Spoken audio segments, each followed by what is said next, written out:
rare and balanced view on politics in today's world. Based on facts, born of rationality, common sense, and logic, providing context on today's events. This is American Perspective with Rick Thomas. Hello, everyone, all the Whiskey Warrior P1s and everyone in between who is showing up for the first time. Hello, and welcome to American Perspective. I am your host, Rick. Well, I'm caught in a bit of a conundrum here because I'm trying to understand how it is that somebody can do a thing, get caught at that thing, and yet still be able to be considered honest, moral, ethical, whatever other kinds of, have integrity, all those kinds of things that, I don't understand it. Where did we go wrong as a society? And I'll explain a little bit more about that as we go along. But first, let's go ahead and get the Pledge of Allegiance out of the way. It is being led by a special individual tonight. So please, if you would, please stand, remove your hats, place your hand over your heart, and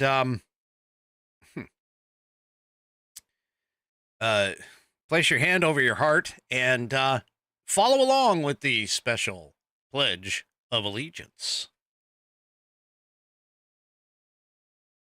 I pledge allegiance to the flag, that wonderful flag of the United States of America, and to the republic for which it stands, one nation, under God, indivisible, with liberty and justice for all. Now, just so nobody gets confused with anything, folks, that was not the real Donald Trump. That was an AI-generated voice, Donald Trump voice, submitted by our very own 3 Chevy over on Rumble. And, well, I mean, hey, it would be awesome if I was able to get Donald Trump doing the Pledge of Allegiance. But, alas, not to be done anytime in the near future. I mean, Trump's busy, guys. He's busy trying to win this election that's coming up in 21 days. Might be 22 days. I might have miscounted. But anyway. All right. Let's get to tonight's sponsor really fast, of course. And tonight, it is the flag shirt, theflagshirt.com. Go to theflagshirt.com and find yourself some patriotic styles. Check it out. You can see it right here on the screen behind me. That there are plenty of patriotic styles for fall that they have available for it.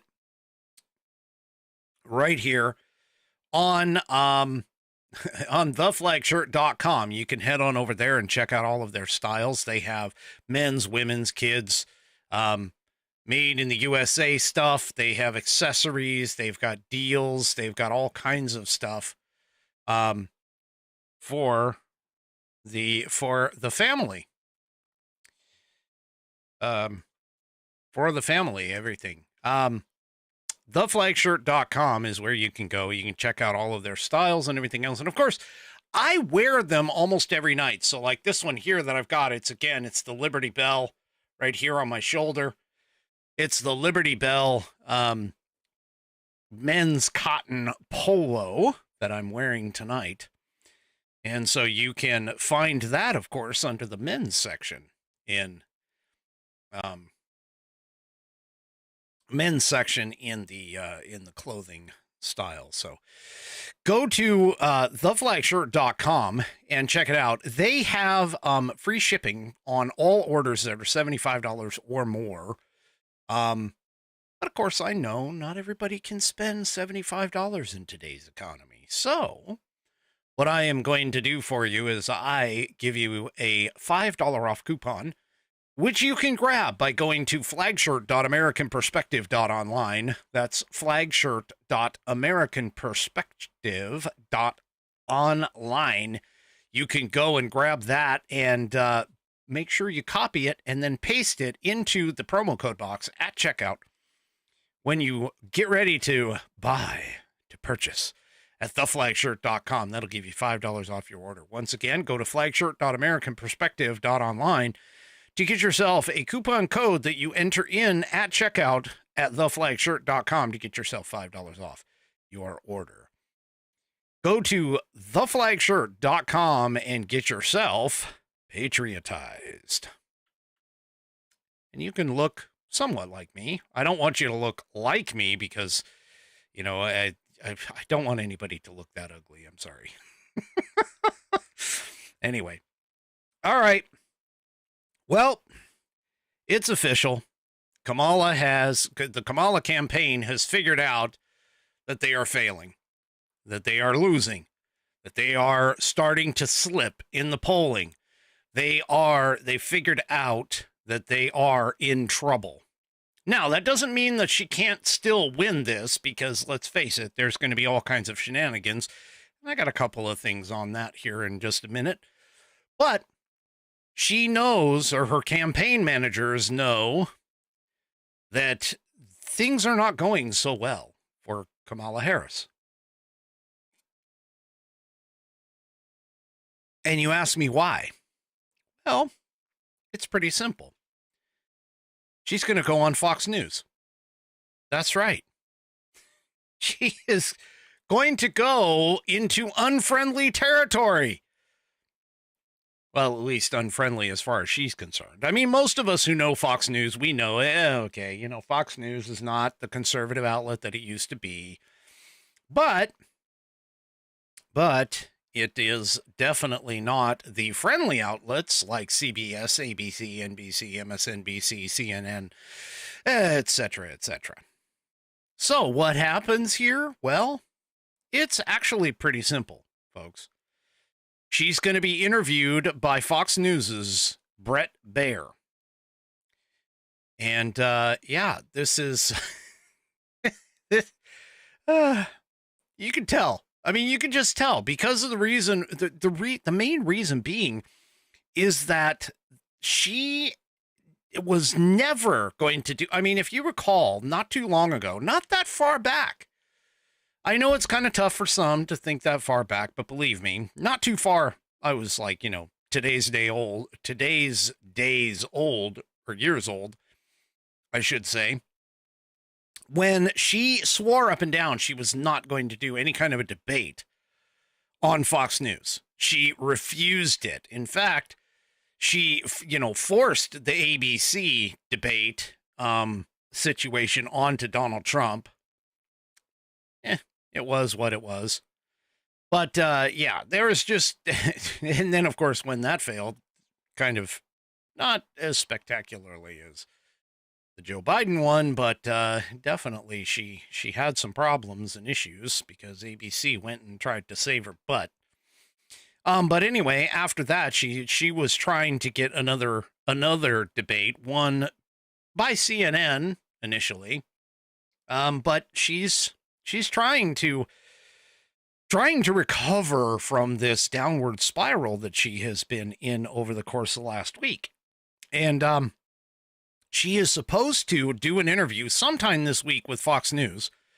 The cable network said yesterday, hosted from Philadelphia in Battleground, Pennsylvania, the interview is supposed to be conducted by Fox News chief political anchor Bret Baier and will be taped just before airing on his special report at 6 p.m. Eastern Time tomorrow. So it's going to be interesting to see what happens with this whole thing. And yes, it is going to be another pre-recorded interview. I mean, let's just face it here. The interview is supposed to feature 25 to 30 minutes of Q&A, and will be the first time that she sat down with the quote conservative leaning outlet, coming mere weeks before Election Day. Now, let's face it. I mean, ABC had a horrible debate showing. Okay, they had a horrible debate performance. So the vice presidential debate was a little better. So her going on Fox News, maybe they'll learn from the CBS 60 Minutes interview, where 60 Minutes cut up, chopped up, put in, re-recorded, did all kinds of things to try and make her look like she actually knew what she was doing. So it's entirely possible that the Fox News won't necessarily cover up for her. So regardless of whether it's on Fox News or not, they are going to be aware of the fact that if they don't show her in, shall we say, a realistic light, not necessarily, you know, the shining light of joy and whatever else they want to call their campaign now. They know that they're going to be caught at it. So chances are they're gonna not do what 60 Minutes did. Probably. I don't know that for certain, but it certainly would seem a little weird that she's, you know, making a big deal about going to Fox News and yet not have her Fox News debut, let's say, not have it be a little more factual and accurate. I mean, I'm sure they're going to try and paint her in a decent light, but sometimes the train wreck it's going to come. And there's nothing that anybody can do about it. And that's probably what's going to end up happening here on Fox News with regards to this whole thing. Anyway, so apparently in the Epoch Times piece here, they were talking about the interview could be a key opportunity for the vice president to reach across the aisle and appeal to voters outside of her base. Sorry, folks, but nobody is going to be appealed by this woman, regardless of whether it's in her base or outside of her base. Anyway, and then they continue, as well as to appear willing to take tough questions. You're killing me. Anyway, according to Nielsen research, more independent voters watch Fox News than CNN or MSNBC.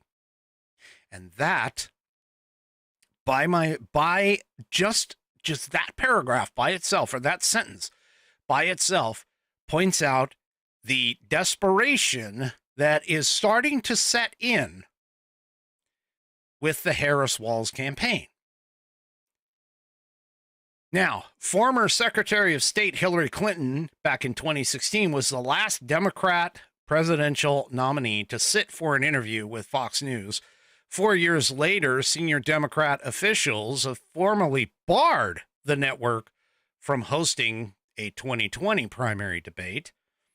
The network hasn't interviewed President Joe Biden since he took office, and that reluctance seems to be cooling as Harris's running mate, Tim Walz, has spoken with Fox News Sunday the past 2 weekends, and Transportation Secretary Pete Buttigieg has been on the network regularly in recent weeks, of course, lying the entire time.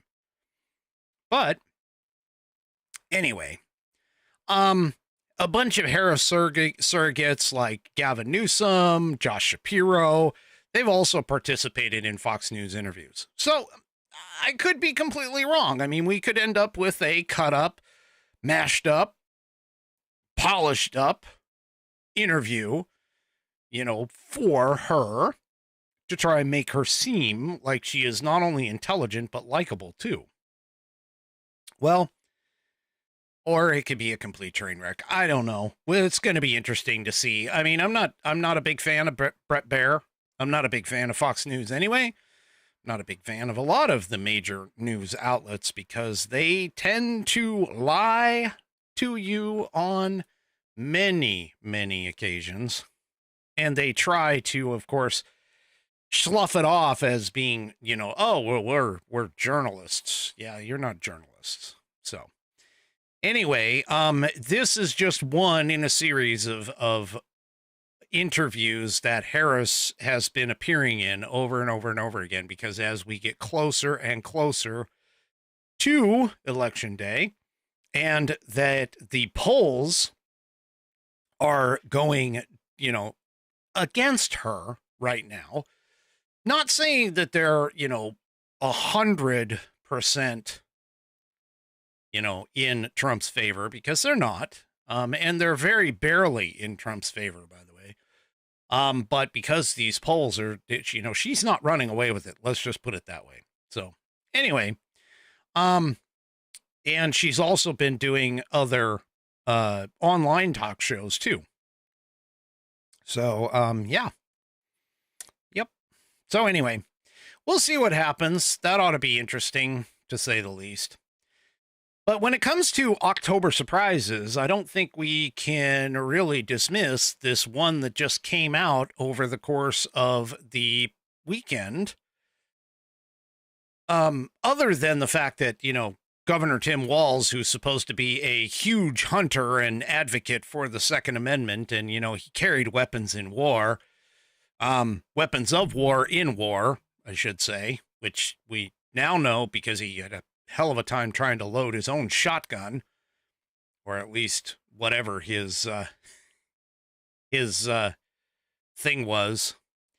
I'm finding a bit of a reminiscent sense, because my memory happens to go back much farther than the average Democrat voters, because I can remember more than just 3 months ago.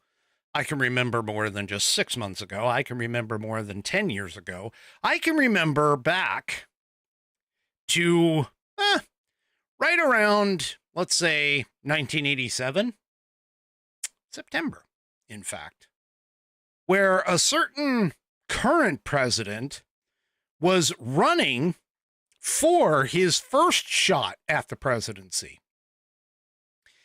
And this is where I really get completely confused over the idea that the American people are so blind to historical value. And I'm not talking about you guys. What I'm talking about, though, is I'm talking about the rest of the public and the electorate, because they can't seem to remember that not only did Joe Biden run, but he ran twice before, was called out for things like plagiarism, for lying about his 3 degrees that he got in law school, that he was at the top of his class. I mean, any one of those things, realistically, should have sunk this guy. Not even once, but twice he did this. And he ended up getting elected, or somewhat elected anyway, the 3rd time around. They ran him again. They ran him the 3rd time. And yet, well, here, if you think I'm talking out my butt, here it is. Chicago Tribune News, back in September 24, 1987, Biden admits errors and drops out. And here is the article. Now, granted, this was updated February 27th of 2020 for some odd reason. I don't know why, but here it is right here, first paragraph.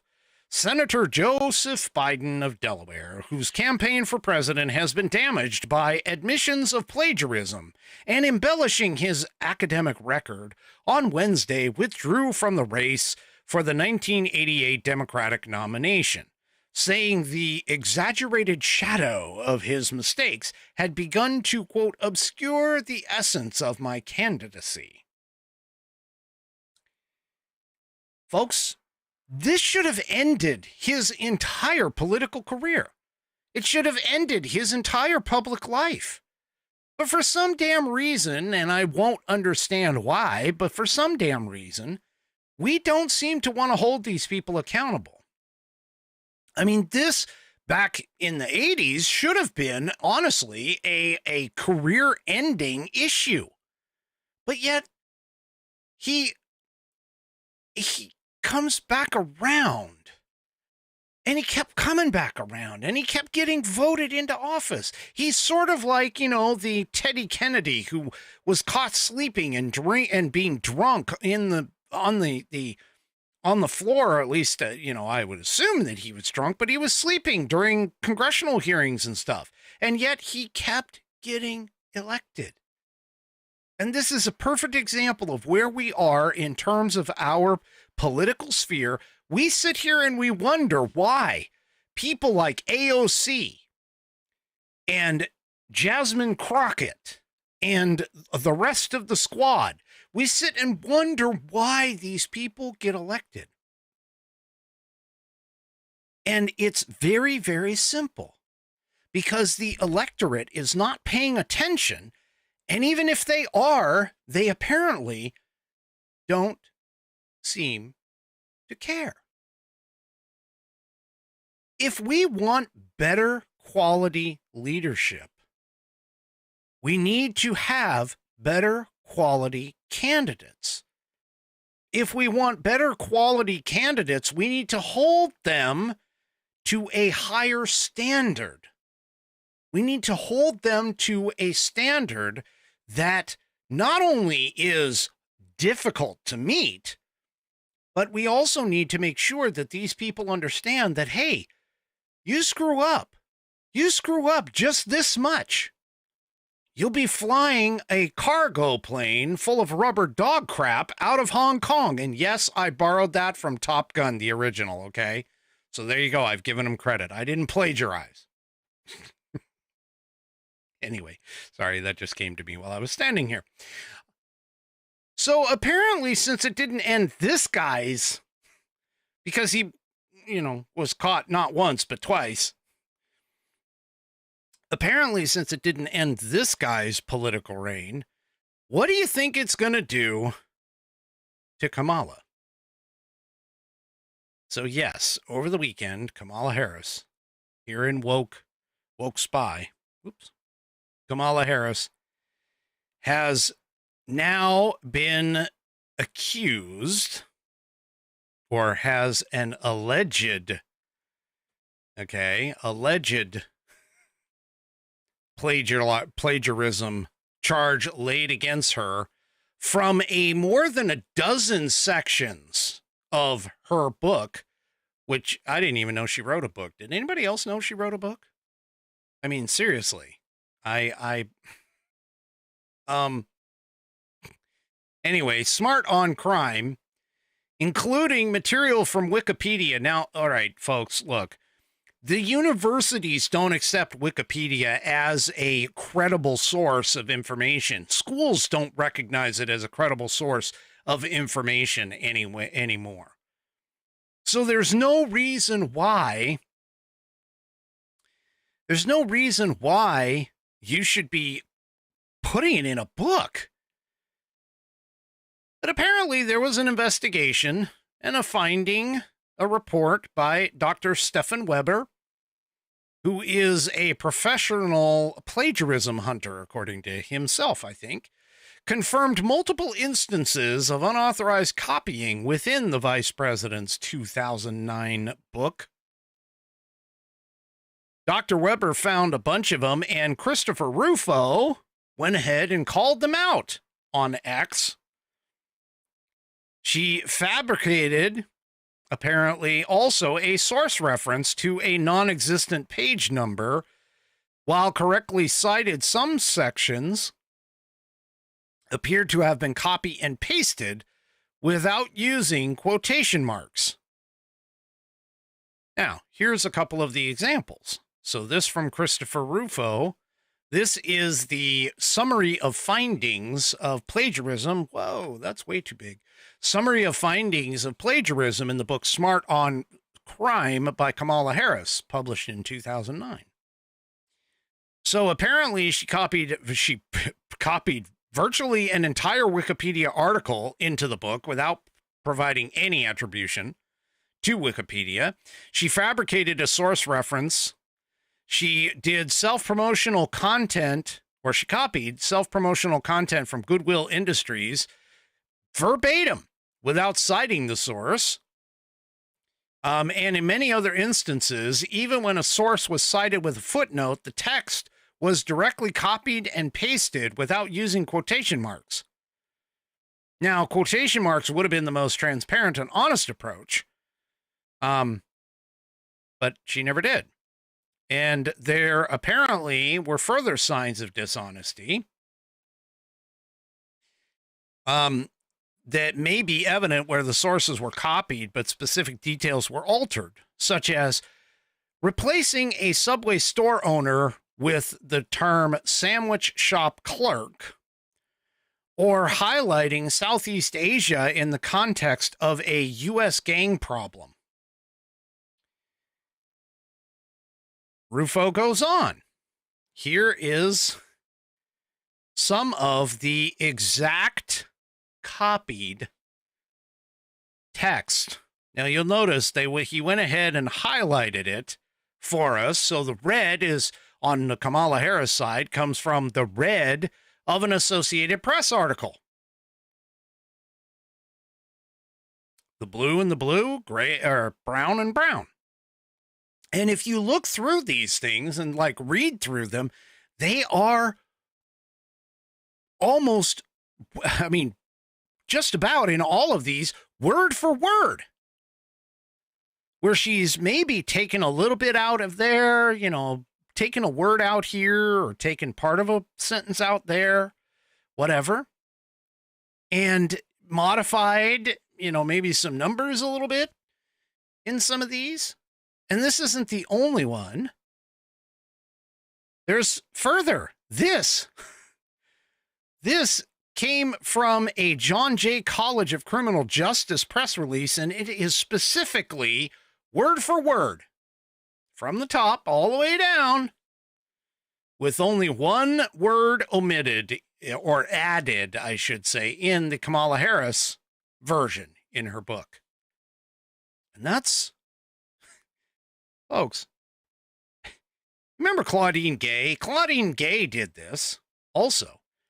And she, you know, got caught. She was the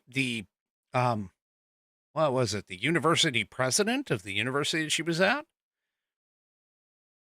And she only got fired as university president. Last I heard, she was still a tenured professor.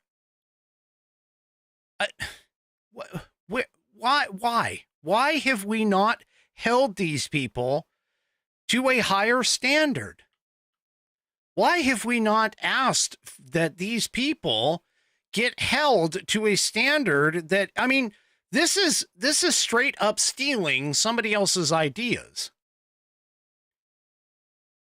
Straight up stealing somebody else's ideas and claiming them as your own, which is the specific definition of plagiarism. And yet, she's probably not going to get anything for it. She's not going to have, there's outside of people who might actually think that this is, you know, a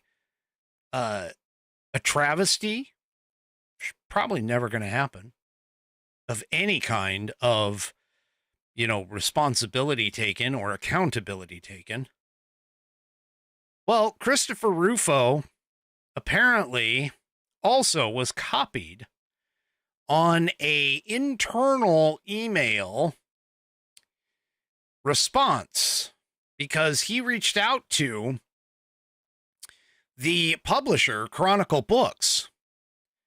Now, the publisher is also probably going to take a hit for this. They should. I mean, they should have verified all of this stuff. I mean, I would have certainly hoped that they would have. In fact, I have been a published author once. It's a book, trust me. You guys, none of you want to read it. It's a total technical manual. It's not even It's relevant to today, but I mean, it's still, no, you don't ever want to read it. Anyway, the point being is, I was a partner. There were 3 others, or 2 others, I should say, that were in the book. But I can tell you this much, that when I submitted things like drawings, images, things of that nature, they had to check with me to verify that I did not copy them from somewhere else, that they were my original work put in this book. Because, of course, plagiarism is a big deal in the book world. So anyway, the point that I'm making, though, is that the internal memo that came back was right here. And apparently they know about it because the response was, "Hey, Sarah, per Lauren Hoffman, who is the VP Executive Director of Marketing and Publicity, please do not respond or comment on any inquiries regarding Smart on Crime, and please continue to forward them directly to me. Really appreciate your help on this, as it is a very sensitive topic." Well, no kidding. No kidding. It's a very sensitive topic.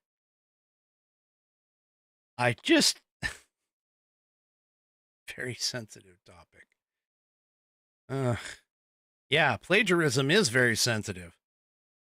And of course, New York Times framed it as a Republicans pounce kind of scenario, which I'm sure you guys have heard that term, Republicans pounce. It's basically the terminology that's used by the left, the left-leaning organizations to kind of say, well, this happened. It isn't a big deal, but the Republicans are making it a big deal. The Republicans are making it a big deal. Yeah, well, you know what?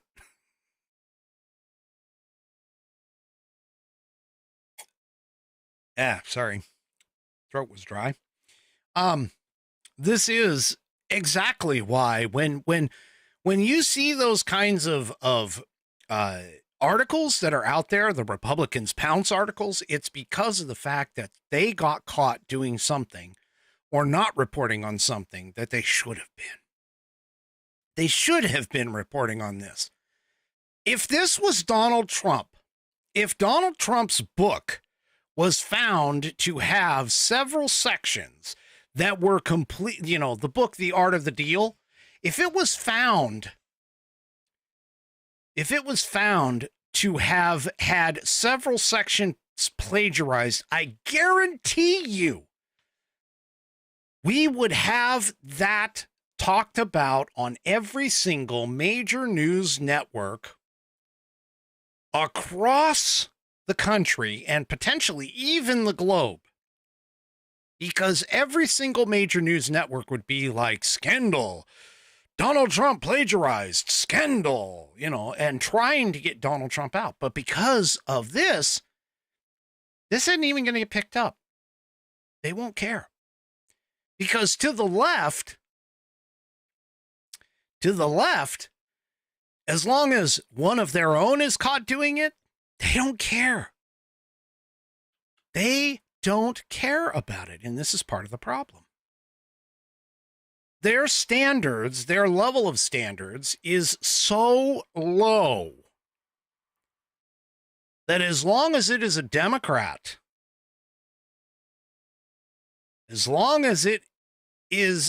Democrat, they're not going to call it out. Period. Because of the fact that it's not a big deal. But rules for thee, not for me, is the Democrat Party mantra. But we need to start, we as the electorate, folks, we need to start holding these people accountable. We need to start holding these people to a standard. Right now, there really isn't much of a standard, period.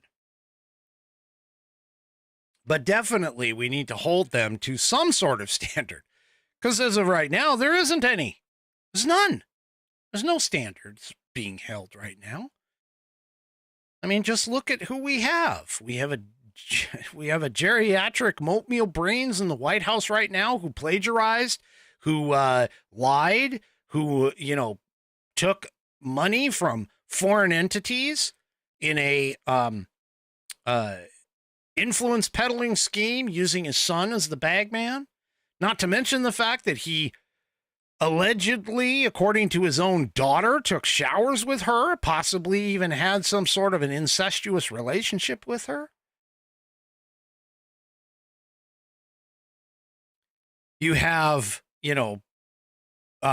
Kamala Harris, who got her start because she was stooping Willie Brown. Almost said Bobby Brown. That would have been bad.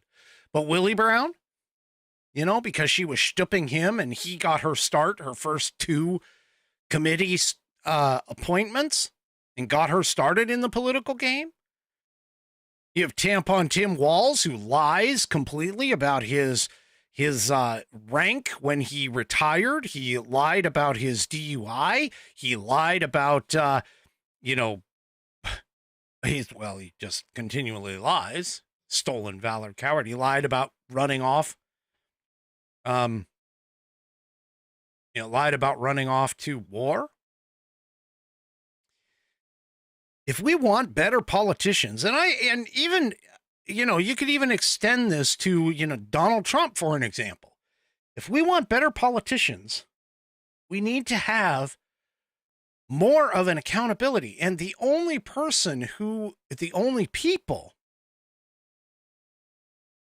who can keep them accountable would be the general public.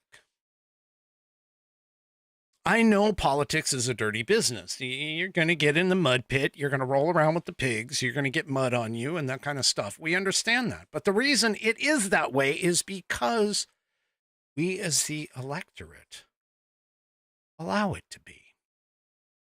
It's no different than people who sit here and complain about the cost of arena or stadium tickets for your favorite sports team, yet you cannot stop going.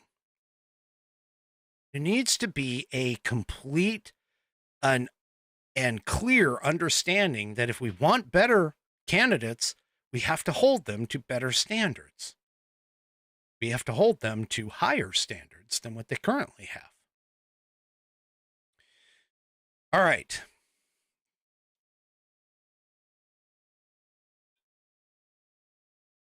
Enough about that.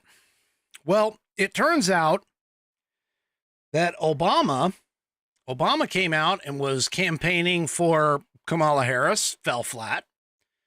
And now it turns out that Bill Clinton is actually campaigning for Donald Trump.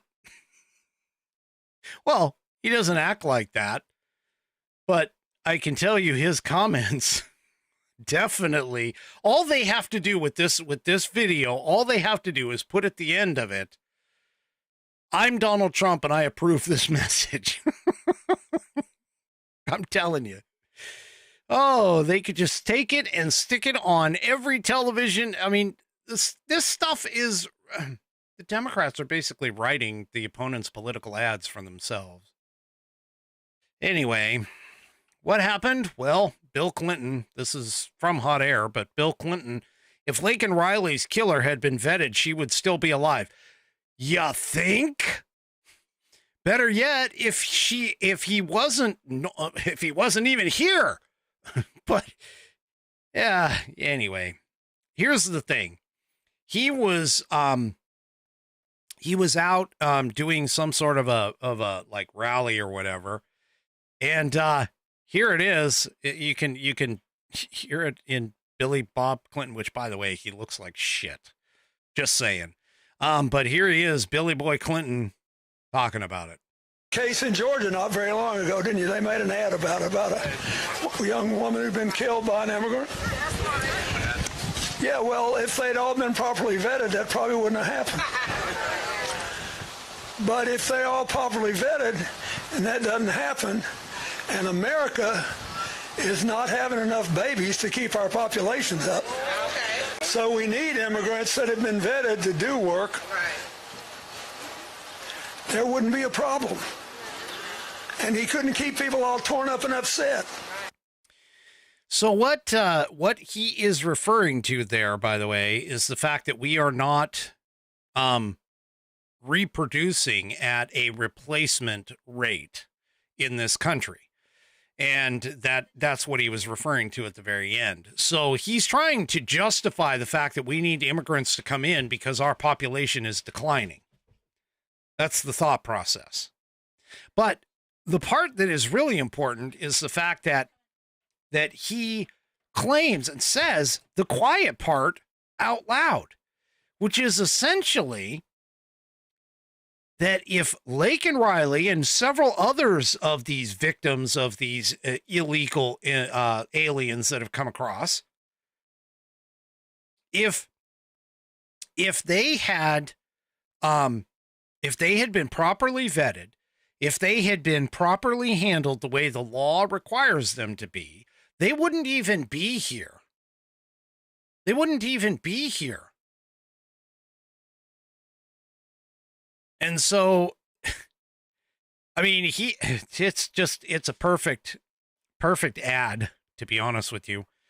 Yeah, it's a perfect ad for the Trump campaign. They should grab it and they should go ahead and put it all together, with it. And this is, he clearly and apparently cluelessly pointed out that had the Biden administration done its job and kept the murderous criminal out of America, they wouldn't have had, or at least deported him, then Lake and Riley would still be alive today. So there you go. Okay, well, the shenanigans are already starting. They're already starting. And I haven't quite figured out just yet whether or not this is like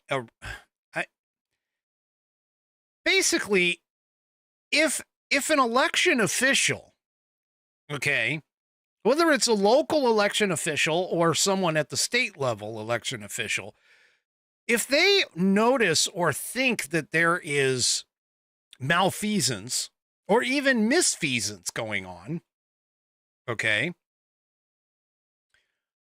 I'm kind of wondering who would be the one to like call it out, to get it corrected.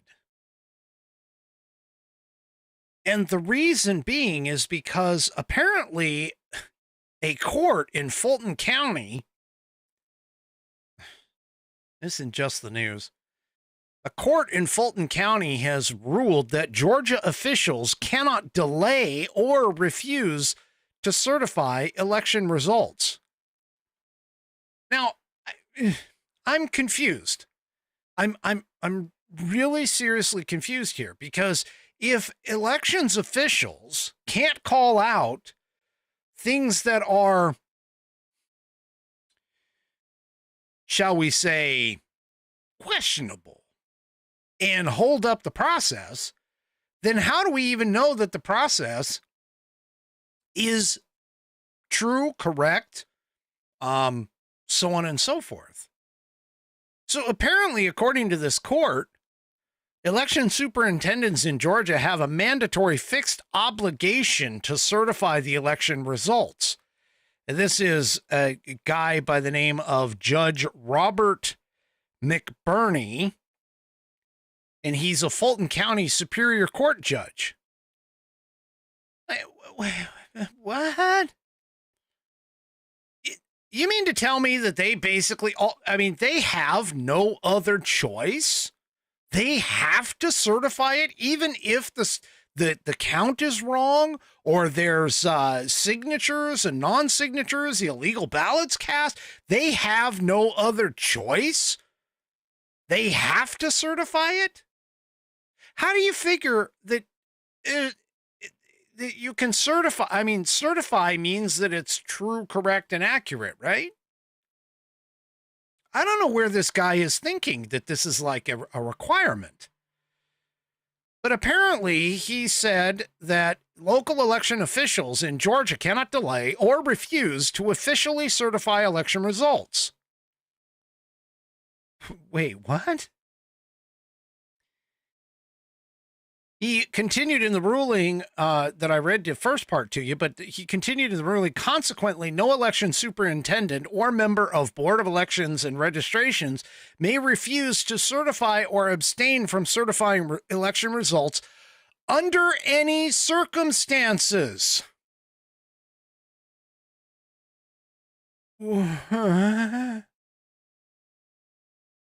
He wrote in his opinion that the U.S. Constitution does not allow an election official to decline to certify the results. So, somebody, please, somebody tell me where this... I mean, if I was going to certify somebody's test result, okay, if I was going to certify someone's test result, that would mean that I am saying that, yes, this test result is true, correct, and accurate, right? So then how is it then that an elections official, I mean, what's the point in certification then? What's the point in even having an election then? Why not just like, just throw a whole bunch of pieces of paper or having official ballots? Why not just say, hey, you know what, folks, here in this county, guess what's going to happen? All you got to do is write down your choice on a piece of notebook paper. Don't provide any identifying information, no signature, no, we don't even have to have like the barcode on the official ballots. Just write it on a piece of paper, because once you send it in and they count it, regardless of whether the count is legal or not, we can just go ahead and certify it. There's no way to question any of the results. I mean, that's what he's saying. That's basically what he's saying right here.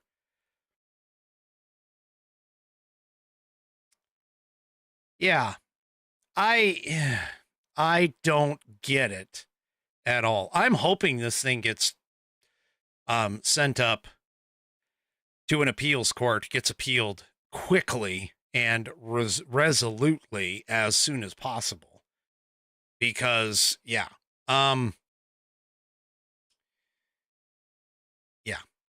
so I just don't understand it. How can you not? How can a judge who is, part of the law look at that and go, you know what? Yeah, they can't question anything. There's nothing that they can do. They cannot do a damn thing. The only thing that they can do is certify the election. That's it. Doesn't matter whether they saw stuff that was bad or illegal or anything. The only thing they can do is certify. That is just completely effing nuts. I can't even imagine how that person can be sitting on the bench. Oh, my gosh. Anyway. Well, the shenanigans also continued, too. Now, this one is the first one that I've seen so far where this could indicate some nefarious actions running around. Here in the Daily Fetched. Absentee ballots suddenly began disappearing in Michigan just weeks before the election. Michigan. 100 absentee ballots in Michigan have mysteriously gone missing in the mail, according to an announcement from the Grand Rapids City's clerk's office. Yeah, and we're supposed to trust the mail to get the ballots sent in. Right. Grand Rapids City Clerk Joel Hondorp, there we go, said the absentee ballots were sent out September 26th, but 100 residents in Northwest Grand Rapids never received them. Yeah, there's nothing to see here. Nothing at all. It's common for some absentee ballots to get lost because the United States Postal Service has many moving pieces. You know what that statement tells me, Mr. Hondorp? That tells me that the United States Postal Service can't be trusted to handle such a monumentous action.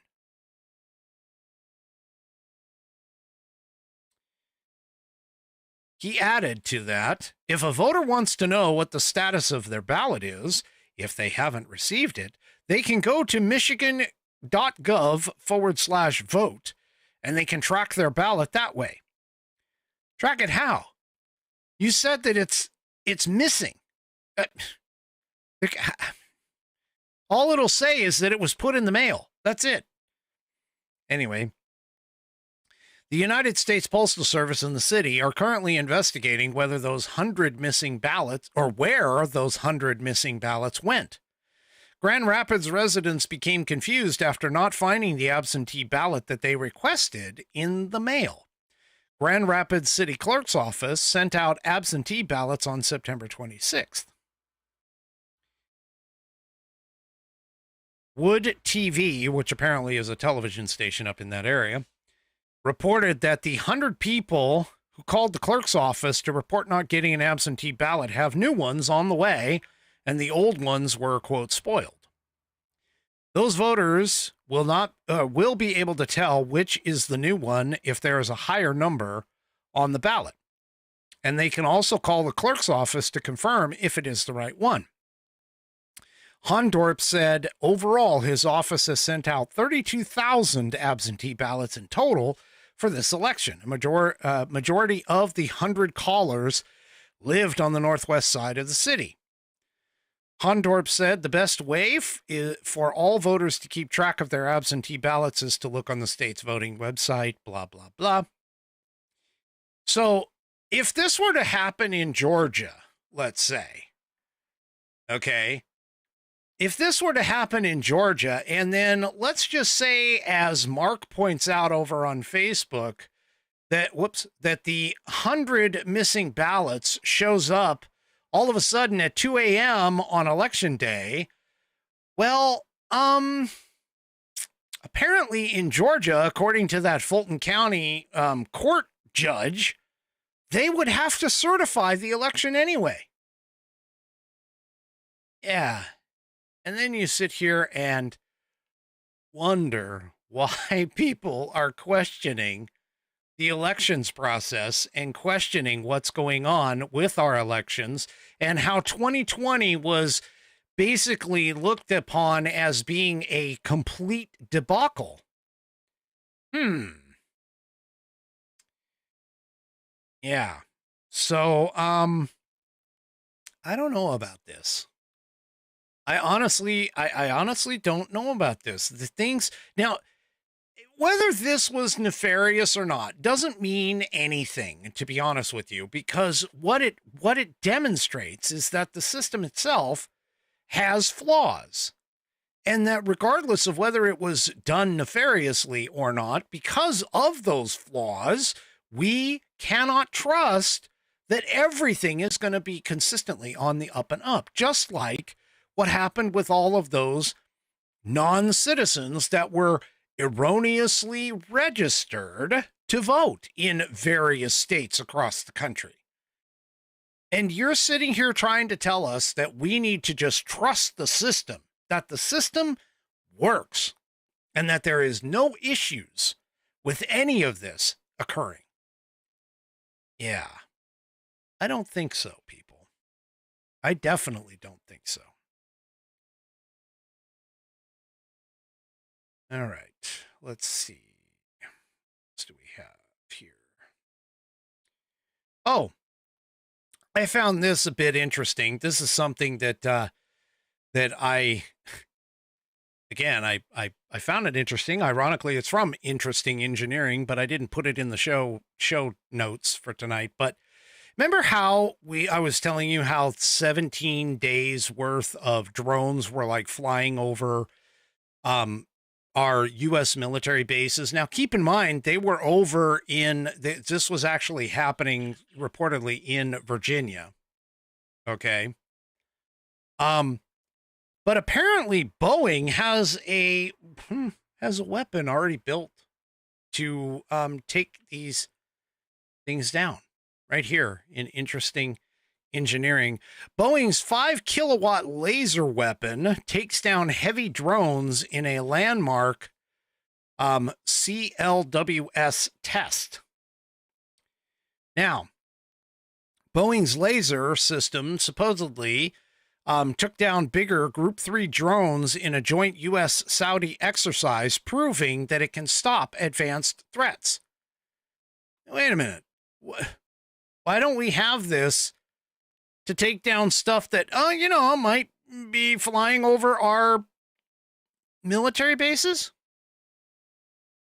It's called the Compact Laser Weapon System, or CLWS, and it used a 5 kilowatt laser to engage and defeat Group 3 drones, which are larger and can carry heavier equipment, during tests at the Red Sands Experimentation Center in Saudi Arabia.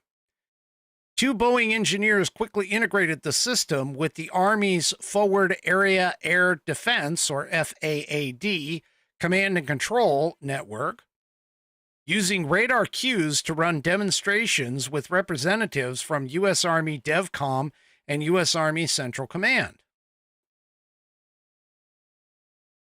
Now, the desert conditions, of course, allowed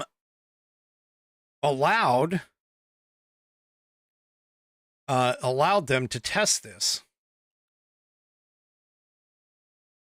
So basically, it defeated, according to this article, it defeated nearly 500 drones with minimal operator training.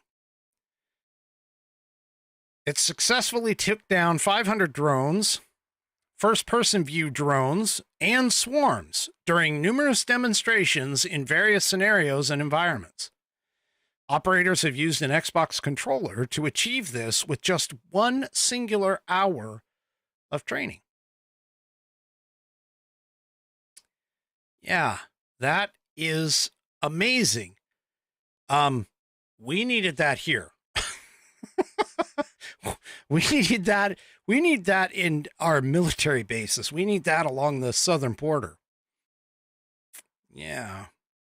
So Boeing successfully operated 2 of those units together, also during mock operational scenarios. One of them reportedly was set up in a fixed containerized configuration, while the other was actually integrated in with a military-grade Polaris Razor RZR.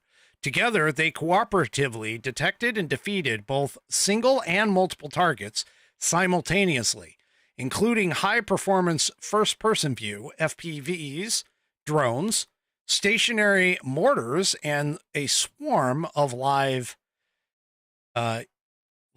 drones. So we're already developing stuff to take this stuff down.